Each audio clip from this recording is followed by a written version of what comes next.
Hi, I'm Beth Gantz with the Small Business Development Center at Lorain County Community College, and today's Let's Chat is about product mix. And I'm joined by Rick Slark of Slark Consulting Group. So, Rick, thanks so much for joining me. No, it's great. I always love doing these. I think they're informative, and I always get something out of our banter. Yeah, So yeah, definitely, so I definitely. think it's And good. Rick is a coach with SBDCs, but you also have your own consulting group. So tell us a little bit about that. Yeah, I'm the owner of Slark Consulting Group. We specialize in growth businesses that have found their market and are experiencing maybe difficulties or challenges based upon growth that they didn't expect or understand, or how to continue to scale or solve some of those problems that are due to expansion. That's where we spend a lot of time. Okay, great. I know you've told me some of your success stories, so it's always exciting and to hear those. So we're going to talk about product mix today, and that's kind of like, the assortment of products or services you have that you offer, right, to your customers. So, I know there's different ones like introductory and flagship and those things. So I just want to talk to you more about the important, why do we need to know the difference between the kinds of products or services we offer, and why do we have to think of it sort of like this assortment of product? This is, I guess, it's called the product mix, right? Your product portfolio, but why is it important to have an assortment of those? Yeah, I think there, and we'll get into that. That's a great, great place to start, is to understand our products and help build a really solid base of all of our products and things like that. Really important to do. And we'll talk about some of the benefits of doing that.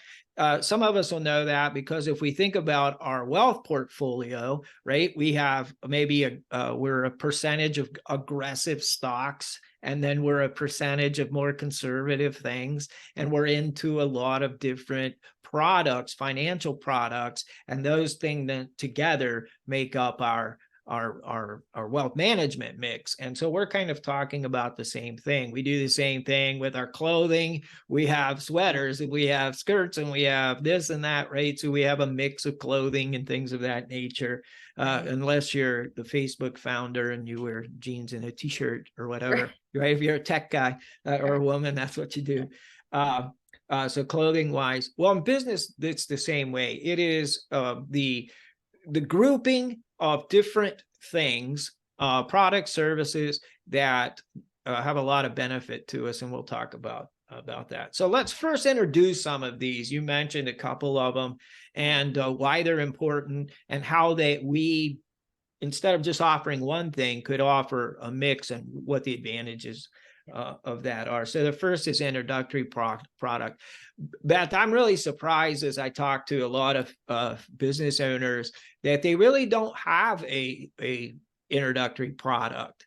And the benefit of having an introductory product is that for a customer that is maybe really unsure, they're a potential client, a potential customer, but they're not sure what you're offering. They're not sure if they need it. It's a real low risk, maybe free way to learn about you and see what kind of product you have. So that's really an important thing. And yeah, I'll just say it could be like that download you have, or maybe for like a service-based business, maybe it's that, for $9.95 you get this 10-question download or whatever, right? Like for that's, sure. they're trying you out, Yeah. right? Yeah. Yep. Mhm. And what a lot of ways you can use that introductory product is to get emails and to build your mailing list, right? And the one thing I want to say about this, it doesn't have to be like, because I battled this for a long time, is to like, what do I do, right? What do I give them, right? What's that introductory product? It could be a checklist. It could be a guide. It could be any of those kind of things. And you could say, I'm going to give you this free. And then they give you their email, and you're now building your email list for future clients. So it's a great tool to be able to use for that. So if you don't have a introductory product, I'd really encourage you to sit down and think about that. Is what could I tell them? 10 things to organize your house, or organize your garage or whatever it is, right? Whatever it is your business is. Yeah. If you're a landscaper, 10 ways to take care of your yard, right? Or 10 Right. fall tips or whatever. So the Sure. introductory Right. product it Right. doesn't have to be anything. You want it to have some value, but it doesn't have to be anything like super expensive or in any way like that. So Right. that's really a cool thing. So that's one product. There's 5 products we want to talk about, or services, 5 core categories, I guess we could call them. So Sure. introductory. Second, and think of these as a funnel going across, so they start here, introductory product, and we're moving that way, and they're opening up into the funnel. Second would be the core product. So this is your bread and butter product. This is what you do business day. This is the daily business product, right? The core Right. products of your business. You may have 1, you may have 2 or 3 that you do. So we need to have our core products. Then based from our core products, we move on to what we call add-ons.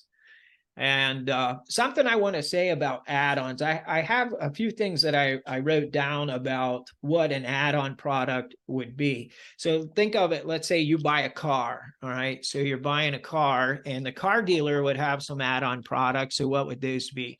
Do you want to buy a warranty with that? Right. Right? So that would be an add-on product.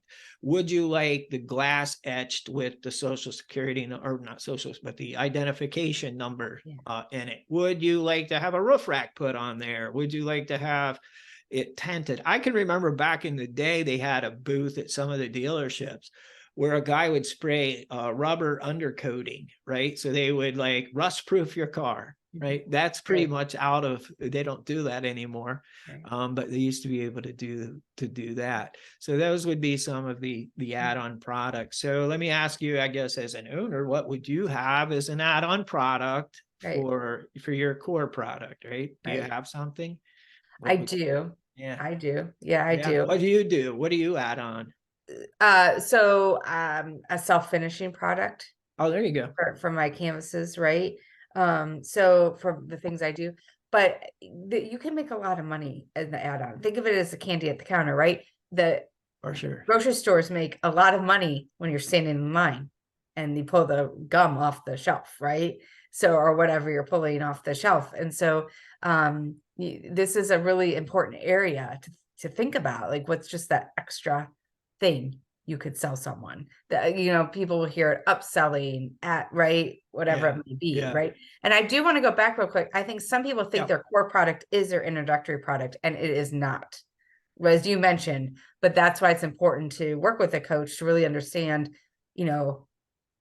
like let's get that introductory product if you don't have one.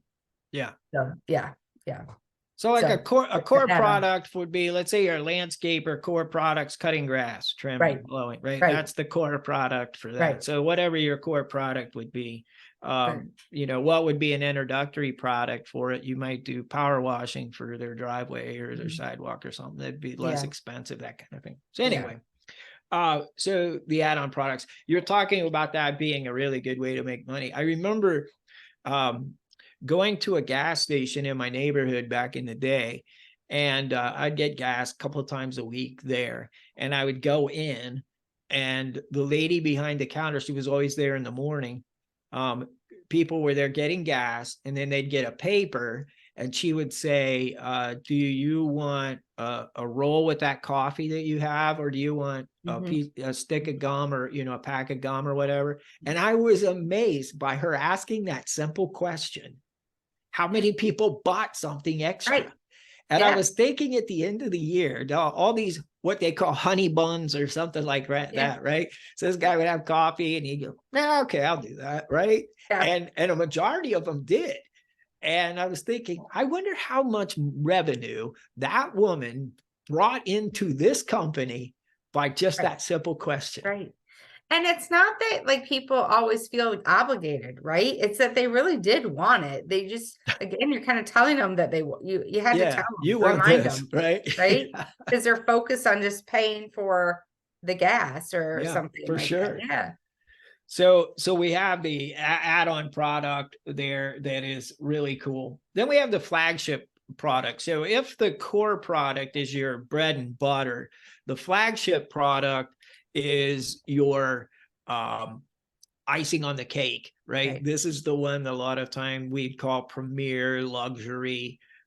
This is the flagship products that I like to call it a hero product. This is the one that's the really big product. Mhm. And so it's really good to have one of those. And here's why it's good to have a premium product, because you may never sell that premium product or very rarely sell it, but what you do is push them to the core product, right? Right. And that's the importance of having a premium product. If you sell it, awesome, right? Right. It's gonna be good. But if you don't sell it, you automatically help them to move to a core Mhm. product. Mhm. And I talk about this constantly, especially in the car business. If a client wants to have, let's say, a payment of $500 a month, right? You show them all the products, right? So you show them the real expensive one that's got all the bells and whistles, and that's $1,000 a month. And they go, well, I don't want to pay $1,000 a month. So then you show them the one with a stick shift and AM FM radio or whatever, Right. and they're going, Yeah. well, this one is $250. Well, I don't want that, right? Right. And so the middle product then, that is now instead of 500 where you want to be, it's 700, Yeah. but it's not 1,000. And Right. you're going, you know what? I think we could probably swing that, Right. right? And Right. so having that premium product helps you, and the lower end product helps you to sell the middle package or the middle product, where then you build that to have the most profitability in it. So Right. you're kind of moving them to where they want to go. Mhm. And I Yeah. think that if you, as an, business owners, you guys that are listening to this, if you can think through that, and figure out what this really good product could be for me, the flagship product, it will help you sell the other products. And that's a Yeah. huge benefit right there. Yeah. Thoughts on that? Well, I just smile because, we have this conversation obviously a lot with our service-based businesses, right? Where it's like change your a la carte menu basically to packages to get them to buy that Yeah. middle product, right? The a la carte can be the add-on, right? Like, Yep. For let's sure. things like that. But even like maybe in a retail store or something like that, you have, let's say you have clothing store, you have some expensive clothing, middle, maybe whatever it may be, but you're probably always selling around a certain amount to somebody, but you've got some reach or we call them reach products or something Mhm. like that, right? Yeah, for sure. Yeah. So it just depends what you're doing, but you definitely have to have some of those flagship products. Because people need choices, but you don't want to have too many choices for them. And again, your core product is where you're going to make most of your money. For sure. And that's why I like it, in talking about the amount of products that people have. And I'll talk about I'll just talk about it now. What are these, if you only have a small product line, you really limit the choices and revenue, right? That you can possibly make. If you have too many choices, then you're like when people go to McDonald's who have been there like thousands of times and they look up at the menu trying to figure out what they want. It's like, what? Because they Right. have all of these choices, right? You know what you Right. want. It's McDonald's. Right. But you have all these choices and people have a really hard time if they have too many Mhm. choices. So Right. limiting your SKUs, limiting is really important too. That's a whole nother topic that we could talk Yes. about in an advising session or something Yeah. like that. If Right. anybody wants to learn more about Right. that. So then the fifth one, the final one is your packages. And you kind of alluded to that. And people for some reason have a real difficulty thinking about packages when it comes to their business. And yet we deal with it constantly in our lives. So we go to McDonald's, what do? We order a number one, right? Right. And what's a number one? It's a combo meal. You get Right. fries, you get a drink, you get this, and you can supersize it or whatever. Right. That's a package, right? Right. And the reason that we do that is it's more convenient Mhm. to order it that way, right?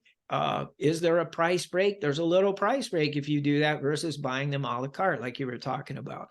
The Right. other way we do that is there's a commercial now for insurance that's out, and it talks about bundling, right? So Yeah. you bundle your products, and that's really big with like internet, phone. Mhm. We bundle our products. So we do this all the time as personal Yeah. customers. But when we go to think about it in our own business, it's like this brain lock, right? I We can't know, we right? can't we Right? can't deal Yeah. with it, right? Yeah. But Yeah. just think about the combo meal for McDonald's, right?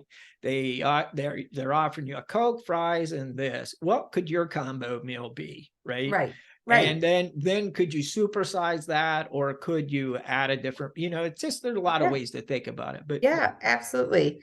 Um, I think of it like, again, if you have a retail location or something like a bakery, you could, I mean, Baker's dozen, right? You get one free yeah, there you go, or for something, sure. Yeah, Yeah. for sure. Yeah.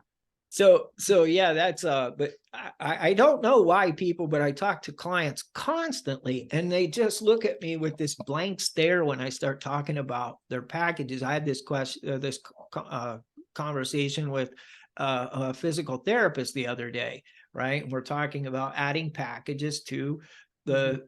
the massages, right? Mhm. So one package could be a limited number of minutes, right? It's a Mhm. certain time. Right. Then you could add a different price point where you're adding essential oils. So now in this one, you get essential oils and you get a warm towel, or you get this, or Right. you get that, right? And it's a Right. little bit longer. And then the premium package, you add this, and this, right? Yeah. So, and you do it that way. So, Yeah. hopefully that's helpful to think about that when you're putting your packages together. But that's really important to do. And why are packages important, right? So they're important because they're bringing convenience to the client. Instead of like at McDonald's, right? You could just say, I want number one, right? I Right. want number four. um it's much more convenient. Yeah. Sometimes you get a price break for it. uh it's That's really the big steps right there, why you're offering it. It Right. brings better revenue to you at one time. So anyway, there's the packages for you. Yeah, this is, maybe because I'm in the retail industry in my own business, this is just a topic I love, and I could go on and on, but in our Let's Chats, we keep it broad and everything, but we could definitely go on and on in coaching as well. But it's just important to really know what you're offering, right? Oh, for And, sure. visit that constantly. And if you're adding a new product or service to your business, are you trying to make that your core, another core product? Like, you don't have to just have one core product, Right. but knowing where that's going to fit in this mix is very important as well. Yeah, so let's say you have some kind of a retail store that targets young women, right? So Mhm. for those young women, you're going to have a core product. But Mhm. then let's say you decide you want to add a product line and go after an older clientele of women. Well, they might want a core product that is different than the core product for the Right. younger women. So then you'd put that core product in. That's just an example of what you were saying. Yeah, for Yeah. sure. Yeah. Yeah. So, all right. Well, this was a great discussion as always. And if you're interested in getting assistance with understanding your product mix, please reach out to SBDC. We'll put that information in the chat. So thanks so much, Rick. Talk to you Yep. soon. Talk to you. Bye.